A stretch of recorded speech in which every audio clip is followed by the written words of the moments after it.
चलो निकलो मेरे घर से। शिवानी की सास अपने बेटे पर चिल्ला रही थी क्योंकि वो आज गरीब घर की बेटी शिवानी से कोर्ट मैरिज जो करके आया था बिना दहेज के। सास के बड़े अरमान थे कि बेटे को पाया लिखाया है तो उसकी कीमत भी वसूल की जाए, लेकिन उनकी ये इच्छा मन में ही रह गई। शिवानी का पति आशीष अपनी मां को समझा भी रहा था और माफी भी मांग रहा था, लेकिन उसकी मां तो कुछ सुनने को तैयार ही नहीं थी।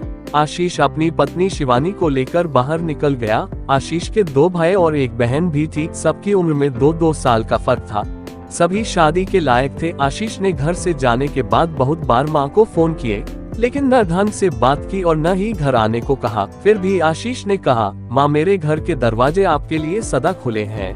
माँ के उपकार मैं कभी नहीं भूलूंगा। जब आपका दिल चाहे आ सकती हो। आशीष की माँ ने दहेज के लालच में दोनों बेटों की शादियां बहुत अमीर घरों में की और बहुएं इतनी नखरीली और आराम परस्त थी कि आशीष की माँ का जीना हराम कर दिया।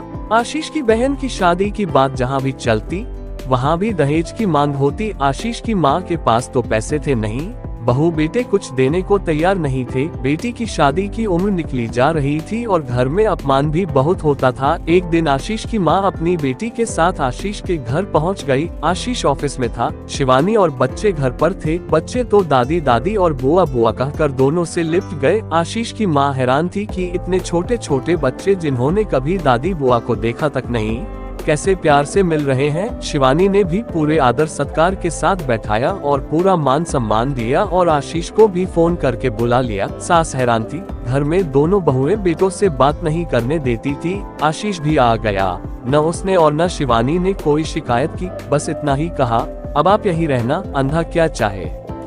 2 आंखें। और आशीष की माँ बहू की अच्छाई को समझ चुकी थी। बच्चे भी दादी और बुआ के साथ घुल मिल गए थे। 2-4 दिन बाद शिवानी ने अपनी किसी सहेली के भाई के साथ आशीष की बहन की शादी की बात चलाई और बात बन भी गई। शादी पर माँ ने दोनों बेटों को बुलाने से मना कर दिया। सारा खर्च आशीष ने किया। विदाई के बाद माँ अपनी बहू और बेटे से माफी मांगने लगी तो शिवानी बोली, माँ जी हम आपके बच्चे हैं, गलतियाँ तो हमसे भी हुई हैं, लेकिन माफी मांगते हुए बच्चे ही अच्छे लगते हैं, माता पिता नहीं। सास बोली, मैं लालच में अंधी हो गई थी, हीरे को पहचान न सकी और इसी कारण बहुत दुख उठाए।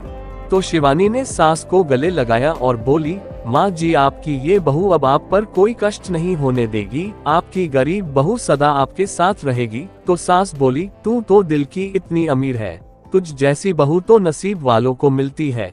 दोस्तों, इंसान की पहचान धन से नहीं उसके मन से होती है। मन अच्छा हो तो थोड़े में भी बरकत होती है।